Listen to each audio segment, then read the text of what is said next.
আপনার যদি সাহস থাকে আমার এই সেটআপের মিউজিকটা একটু কানে হেডফোন দিয়ে শোনেন, দেখি কিরকম পারেন আপনি।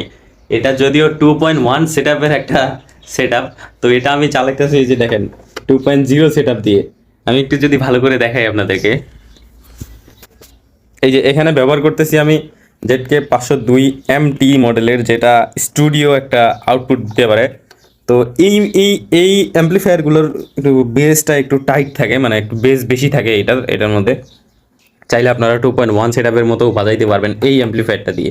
তো এইটা কিভাবে আমি দেখাই, এখান থেকে আমি এই যে সাবউফারের লাইনটা এখানে দিয়ে দিছি লেফট চ্যানেলে, এবং এই দুইটা স্পিকার এগুলো 10 ওয়াট করে, তো 4 ওহমসে 20 ওয়াট লোড নেয়। তো এখানে প্রায় 40 ওয়াট আমি টুইটার সহ প্রায় 50-60 ওয়াট আমি লোড দিছি রাইট লাইনে, রাইট চ্যানেলে। হ্যাঁ, তো এটা আমি ব্লুটুথ দিয়ে আপনাদেরকে চালাই দেখাবো এখন। আপনারা ভালো আউটপুট পাইতে হইলে অবশ্যই হেডফোন কানে গুঁজবেন। আমি একটু মিউজিকটা চালাই শোনাই আপনাদেরকে।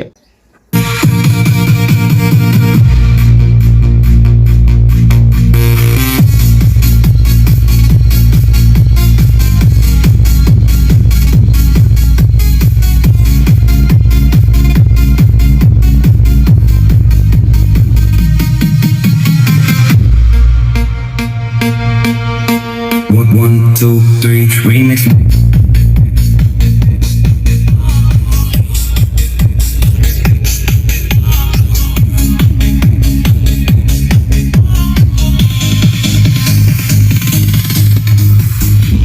আমি আমার বাসার মধ্যেই আমি এটা ব্যবহার করতেছি।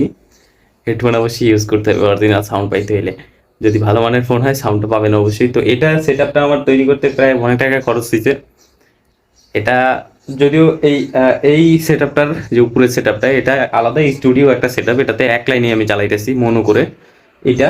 আর এটা দুইটা মিলে স্টুডিও করছি, এটা শুধু মনো চালাইতেছি। আর এটা বিষয়টা হচ্ছে যে এইটার সাউন্ডটা একটু কম, শুধু টুইটারে সাউন্ড দেয়। আর এই দুইটা স্পিকারই, এই দুইটাও বেস্ট, মানে বেস স্পিকার হিসেবে কাজ করে আর কি। তো এই যে ট্রান্সফরমার অ্যাডাপ্টার ব্যবহার করছি 12 ভোল্ট 5 এম্পিয়ার, 12 ভোল্টের 5 এম্পিয়ারের অ্যাডাপ্টার ব্যবহার করছি। এটা একটু ভালো মানের অ্যাডাপ্টার, এই জন্য এটা দিয়ে 5 এম্পিয়ারই পাবেন, এক্স্যাক্টলি 5 এম্পিয়ার পাবেন, কম পাবেন না।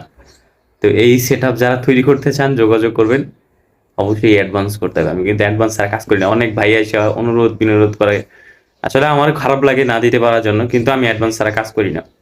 আমি ছোটোখাটো একজন ব্যক্তি, ছোটোখাটো একজন ব্যবসায়ী, অ্যাডভান্স ছাড়া আমি কাজ করি না।